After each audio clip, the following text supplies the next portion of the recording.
Hi everyone, this is Michal from Airhead, and today we'll go through a couple of questions from the subject of communications, and more specifically the methodological reporting. So this might seem like an easy one at first, however there are some very practical and interesting subjects and topics within it. So let's jump into 6 of the latest questions that have been seen in the recent EASA exams from these particular areas. So for question number 1. When the term overcast is used in an aviation routine weather report, or a METAR, what is the amount of clouds covering the sky? So in aviation, when it comes to weather reporting and the cloud coverage, we use a system of octas. So we have a between 1 and 2 octas, so eighths of a sky covered by the clouds. Then we have few. Then of course between 3 and 4 it is scattered. 5 to 7 is broken, and then 8, so full coverage, is overcast. And now the question is, what is an overcast? Well, overcast will be 100%, so this is 8 octas, so the entire sky is covered by clouds. However, there are quite a few other interesting questions regarding the cloud coverage. Remember that ceiling in aviation is only when we have a broken and overcast. Anything less than broken and overcast will be called a cloud base, so the lowest part of the cloud. And cloud base does not have a minimum value. If we have a few clouds at 1600, that means the cloud base is what, 1600. However, if we have a broken or overcast at, let's say, 3000, that would be the cloud ceiling. There is also a lot of questions about what is CAV-OK. Well, CAV-OK in a METAR will stand for clouds or ceiling and visibility OK. So we have visibility of 10 kilometers plus, no clouds below 5,000, or the MSA, whichever is higher, and of course, no significant weather, so no towering cumulonimbus or no cumulonimbus clouds. Lastly, for these questions, also remember that visibility in a METAR will be reported in meters up to 5,000 meters. Anything above will be reported as kilometers. So we have, for example, 4,500 meters, but we'll have 6 kilometers visibility. And for question number 2, which of the following statements regarding a METAR is correct?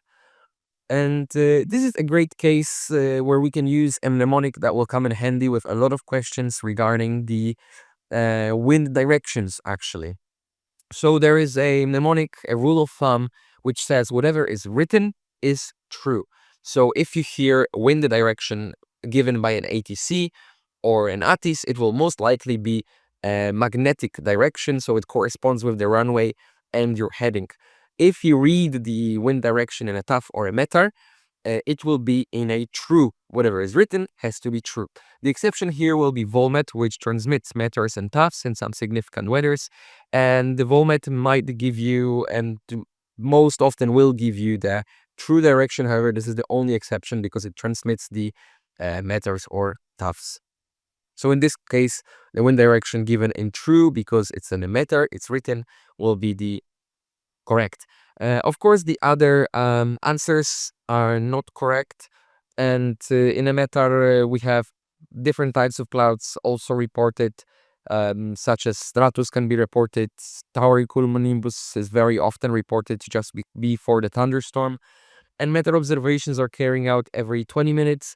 There is no rule. Most often it will be 30 minutes. However, they can be done at different intervals depending on the station. So there is no hard rule concerning this.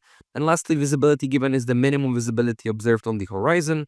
No, the visibility given is the prevailing one on over half of the area. And if the visibility in a given direction is much lower, then it will be also reported given in which direction the visibility is lower. So the other answers in this case will not be correct.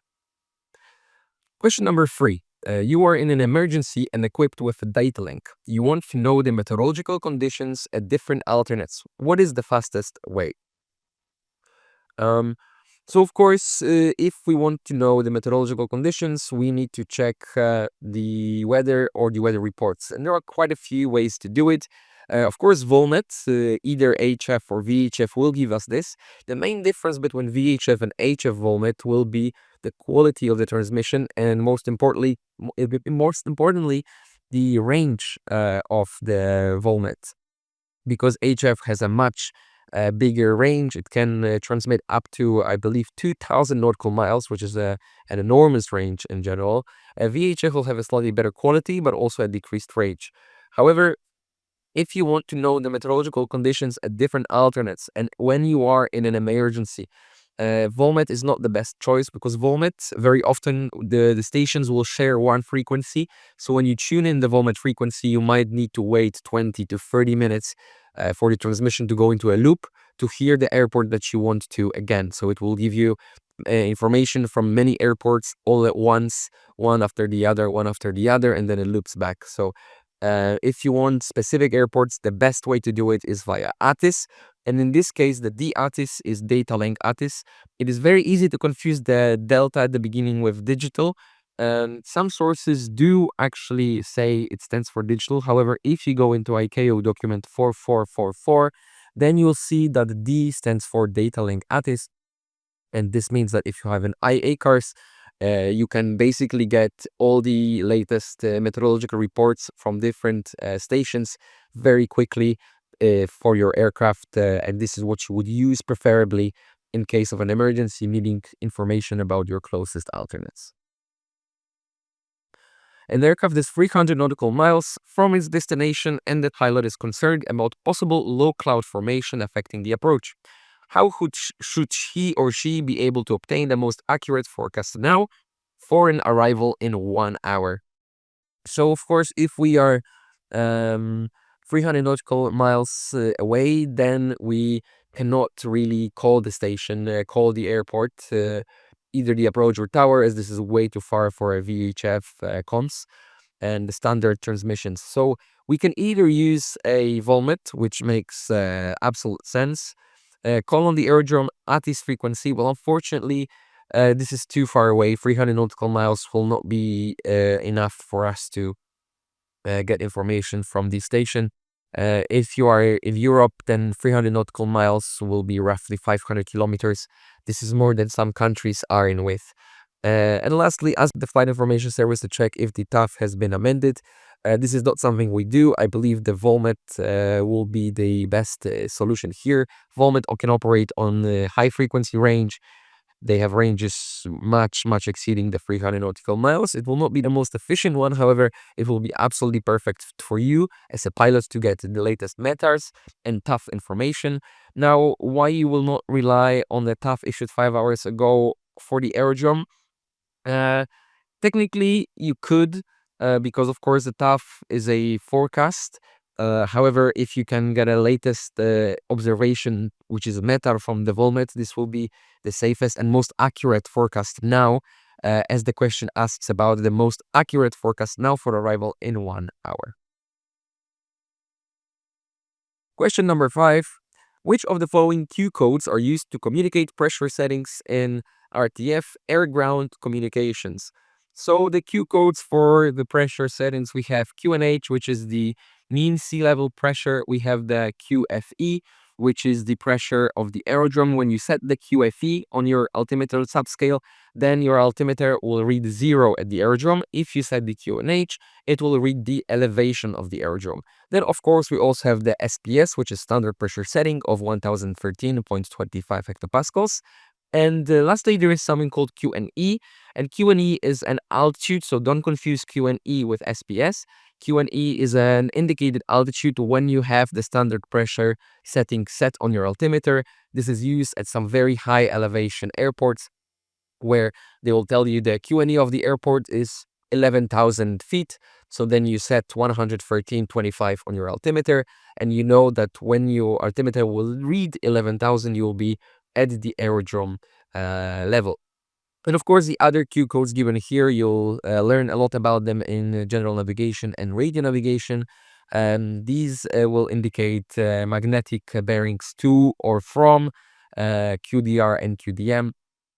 However, in the RTF, the Q codes regarding the pressure setting will be QFE and QNH. And last question, which asks us to read and interpret the given METAR here. So we have the METAR, we can read it together. So we have the METAR for the airport Lima Foxtrot Papa Golf, issued on the 15th of the month at 0505 Zulu time. The wind is blowing from 270 degrees at 15 knots. The visibility is 10 kilometers or above. We have scattered clouds at 1,600 and overcast clouds at 2,400. The temperature is -9, dew point is -12. The pressure is 1,006 hectopascals, and there is no significant weather reported. So which option is correct? The time of the report is 5 UTC, which is correct. The temperature is 9 Celsius. It's incorrect because the temperature is -9, -9.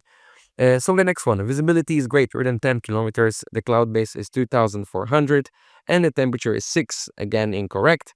The wind is westerly at 15, the temperature is 9, and the QNH is 7 hectopascals less than EASA, EASA being 1,013, and this looks like the correct one. We have 15, and the temperature -9, QNH 1,013 -7, and this is the correct answer. So this will be everything from today. I hope it was interesting. I wish you all the best with the exams. And if you ever have any questions, feel free to reach out either on Airhead's Instagram, within our question bank, or simply in the comments below. Thank you very much and have a great day. Bye-bye.